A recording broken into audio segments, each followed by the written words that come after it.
सुनिए जी, आप मेरे लिए क्या कर सकते हो? बेबी, मैं दुनिया हिला दूंगा तेरी चाहत में। रहने दो जी, आपके मुंह से ये बात अच्छी नहीं लगती है। रात में खटिया तो अच्छे से हिला नहीं पाते हो, दुनिया क्या हिलाओगे, घंटा?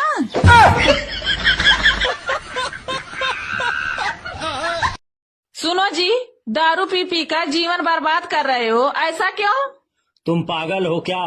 जीवन बना रहा हूँ। वो कैसे? बताता हूँ। विस्की में बसे विष्णु, रम में बसे राम, बियर में बसे ब्रह्मा, देसी में हनुमान। यार किस किस को त्यागूं मैं, सब में तो है भगवान।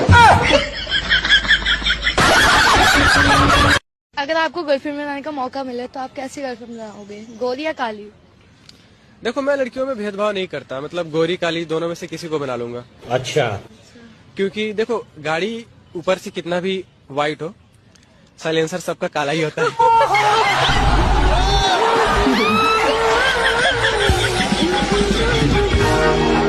अच्छा शिव, एक हमारे प्रश्न का उत्तर दे सकते हो? हाँ, जरूर दे सकता हूँ। पूछो जो पूछना चाहती हो। ऐसी कौन सी चीज है जिसके फटने की आवाज नहीं होती? दूध।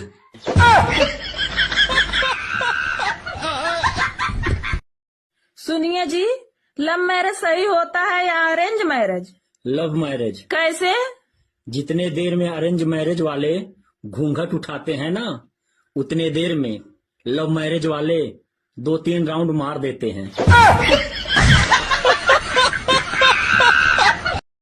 यार शिव, आज एक शायरी हो जाए।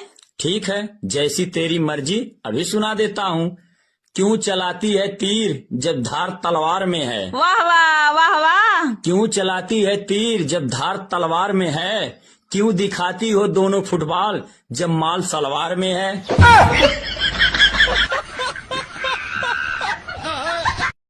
नमस्ते मैडम जी। नमस्ते नमस्ते, हाँ बोलो, क्या काम है? मैडम, कोई काम मिल सकता है क्या? काम तो है, पर तुम कर नहीं सकते। क्यों मैडम जी? अभी तुम बच्चे हो। एक बार करवा कर तो देखो कि बच्चा हूँ या अच्छा हूँ। एक बहुत अमीर आदमी ने एक भिखारी से पूछा, तुम तो इतने हट्टे कट्टे हो फिर भी भीख क्यों मांग रहे हो? भिखारी बोला, साहब मेरे पास महीनों से कोई काम धंधा नहीं है, अगर आप मुझे नौकरी दें तो मैं भीख मांगना छोड़ दूंगा। अमीर बोला, मैं नौकरी तो नहीं दे सकता, लेकिन तुम मेरे बिजनेस पार्टनर बन सकते हो। मेरे पास एक चावल का प्लांट है, तुम चावल बाजार में सप्लाई करो और मुनाफा महीने के अंत में बांटेंगे। भिखारी ने कहा, लेकिन कैसे बांटेंगे? क्या मैं 20% लूंगा और आप 80%? अमीर बोला, मुझे सिर्फ 10% चाहिए, बाकी 90% तुम्हारा होगा, ताकि तुम जल्दी तरक्की कर सको। भिखारी ने जोरों से काम शुरू कर दिया। उम्दा चावल और सस्ते दामों से उसकी बिक्री बहुत बढ़ गई और उसे खूब मुनाफा हुआ। लेकिन जब मुनाफा बांटने का समय आया तो भिखारी ने सोचा, सारी मेहनत तो मैंने की है, तो अब अमीर आदमी को 10% क्यों दूं? अगले दिन अमीर आदमी आया और जब हिस्सा मांगा तो भिखारी ने बहाना करते हुए कहा कि साहब मुझे तो बहुत नुकसान हुआ है, मुझे जितना मुनाफा हुआ है उतना तो कर चुकाना है, तो इस हिसाब से मुझे कोई मुनाफा नहीं होगा, तो आप इसके हकदार नहीं हैं। अमीर आदमी ने कुछ नहीं बोला और वहां से चला गया। भिखारी बड़ा खुश हुआ, सोचा सारा प्रॉफिट मेरा हो गया। अब भिखारी उन पैसे से रोज मौज करे। ऐसे करते करते उसके पास से सारे पैसे खत्म हो गए। अब पैसे भी नहीं है और काम धंधा भी नहीं है, तो मजबूरन उसको फिर से भीख मांगना शुरू करना पड़ा। एक दिन वो अमीर आदमी उसके पास से गुजरा और उसको देखा, क्या ये तो फिर से भीख मांगने लग गया।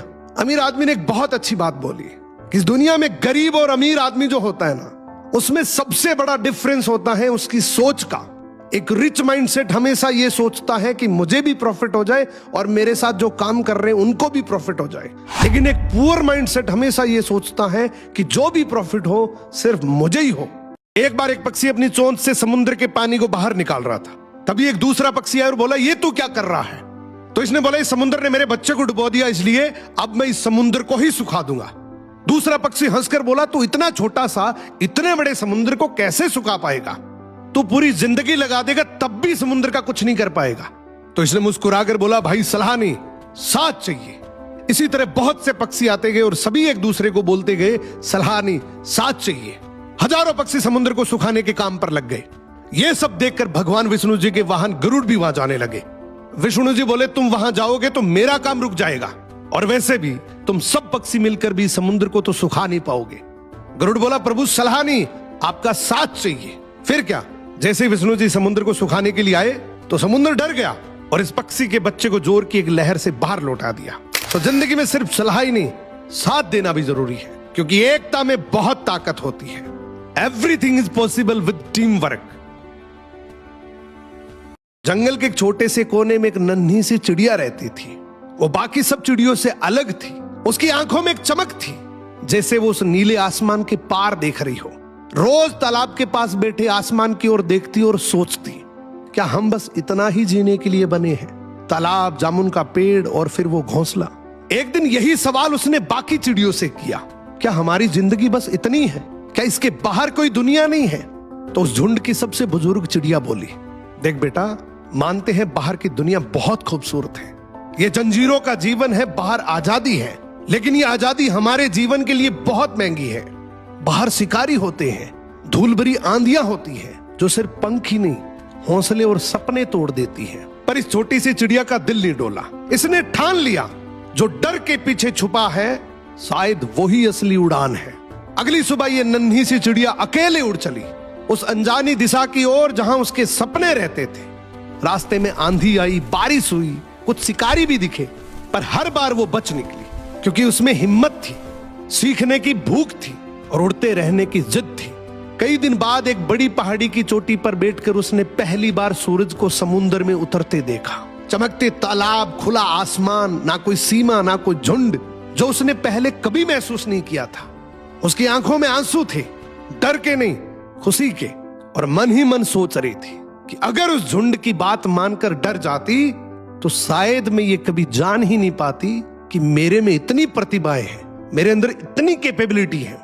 मैं कभी जान ही नहीं पाती कि बाहर की दुनिया इतनी सुंदर है। अक्सर हमारे साथ भी कुछ ऐसा ही होता है। हम कुछ नया बनने की चाहत तो रखते हैं, कुछ नया करने की, कुछ नया देखने की, लेकिन हमारा झुंड यानी कि हमारा समाज, परिवार, दोस्त हमें सुरक्षा के नाम पर रोकते हैं। ये रोक बुरी नहीं है, लेकिन अगर हम उड़ेंगे ही नहीं तो हमें पता कैसे लगेगा कि हम उड़ भी सकते हैं। जो डर से बाहर निकलता है वही अपनी जिंदगी बदलता है, और सिर्फ खुद की नहीं, जंजीरों से जकड़े उस पूरे परिवार की भी। क्या आपको कभी ऐसा लगा है कि आप कुछ और बन सकते थे, लेकिन किसी और के कहने पे आपने वो रास्ता ही बदल दिया? कमेंट करके जरूर बताना। एक बूढ़ा आदमी और उसका बेटा गधे पर बैठकर किसी दूसरे गांव जा रहे थे। रास्ते में कुछ लोग मिले और बोले, देखो कितने अत्याचारी लोग हैं, बेचारे गधे पर दो लदे हुए हैं, पैदल नहीं चल सकते। लोगों की बात सुनकर बूढ़ा आदमी गधे से नीचे उतर गया, पैदल पैदल चलने लगा।